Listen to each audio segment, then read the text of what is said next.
Hi everyone. I am gonna do a little altar tour. I have been encouraged by Kelly Ann to share my altar. I did in a unlisted video with her because I had her do a spiritual path reading for me, and Kelly Ann is awesome.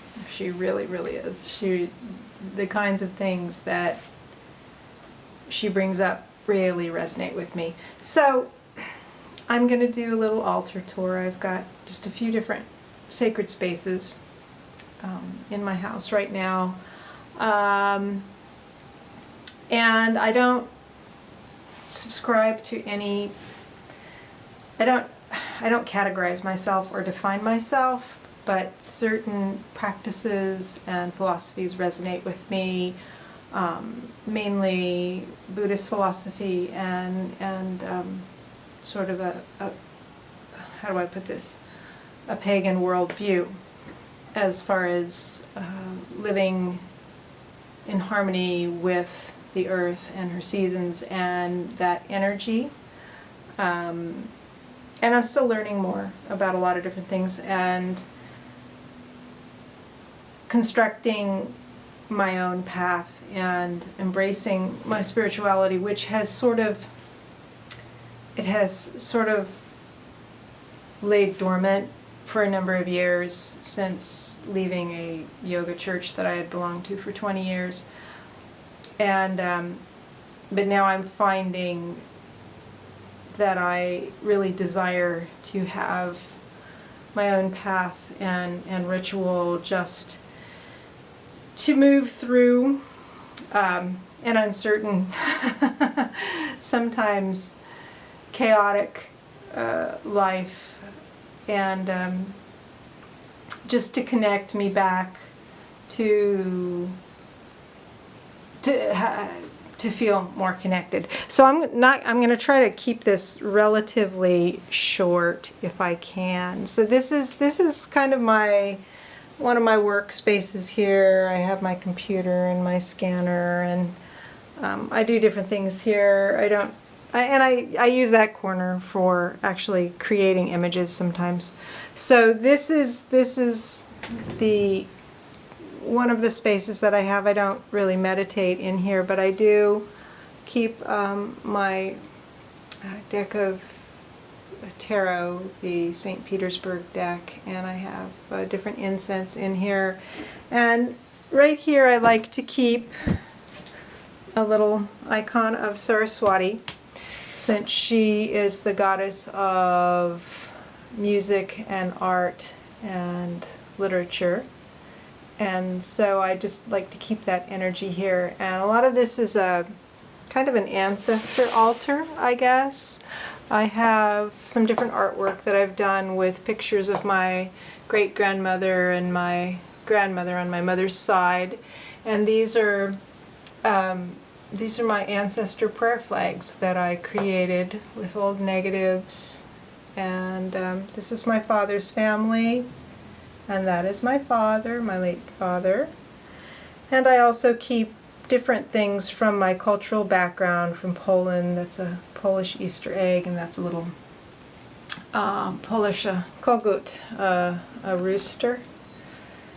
And up there is Baba Yaga, who is very much a part of my awareness right now, since I am going through the menopausal transition, and also desiring to connect with that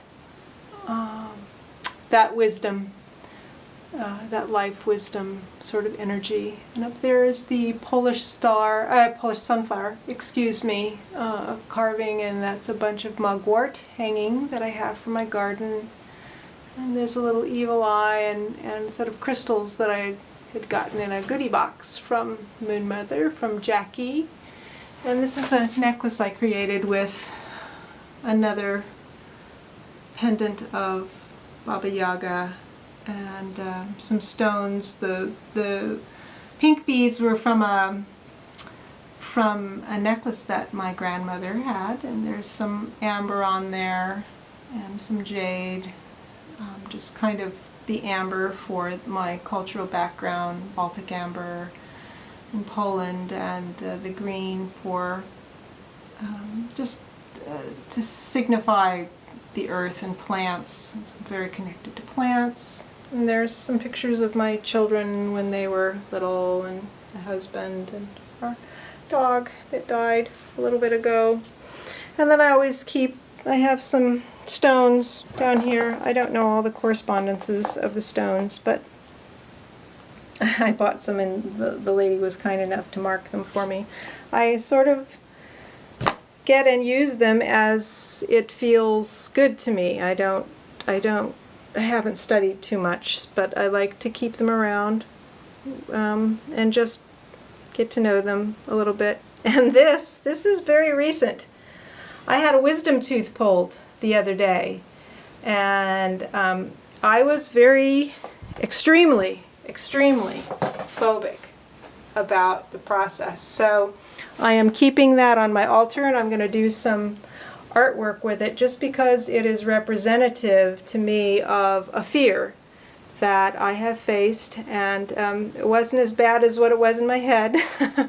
And I have crow feathers. I've just been finding more recently, and a little hawk feather, and mugwort from my garden, and my little incense cauldron, and my Buddha eyes. I keep a little altar here over my kitchen sink. This is where I keep my Baba Yaga plaque.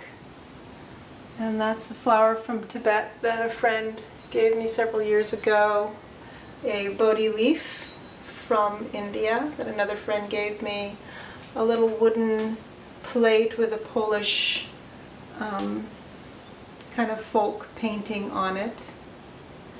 And he's kneeling in prayer. And then I have a little Buddha here, and some more mugwort, and just some herbs from the garden.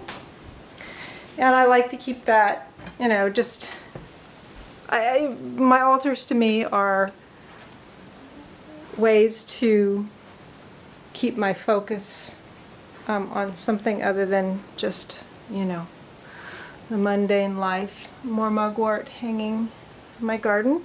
And this is where I meditate. I have green Tara and a Ganesh, and I don't know what Bodhisattva that is. Medicine Buddha. I have a little Daruma, which I use. They're used in Japan. You paint one eye and you set an intention. And you just keep it until you meet that intention, and then you color the other eye. And I think I read in Japan they actually, I don't remember whether they burn them or what. I have a little more mugwort. I have a lot of mugwort around for my garden. My incense, my singing bowl, some more crystals, and some runes that I got from Dragonfly Mystic, and I'm learning about the runes, just pulling one a day and reading about it. And when I meditate, I just mostly do a breath meditation, watching the breath. Sometimes I incorporate an Aikido meditation that uses sound along with the breath and chanting vowels. And I'll do a metta meditation, and that kind of corresponds to the different figures I have on my altar. And it is, may I feel safe, and I kind of connect to Ganesh in that Ganesh is the remover of obstacles, but also the patron saint of travelers and thieves. May I be safe, may I be content, and I look to green Tara in her compassion as a symbol of contentment. May I feel strong, and that would be Medicine Buddha, for health and vitality. And may I live with ease, and this is, I think, a very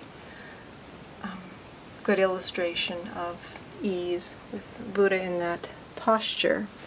And I'm not going to go on for a bunch here. That's just a little tour of my altars and my own sort of brand of spirituality that I am still learning about and discovering. And that's about it. Okay. Bye, folks.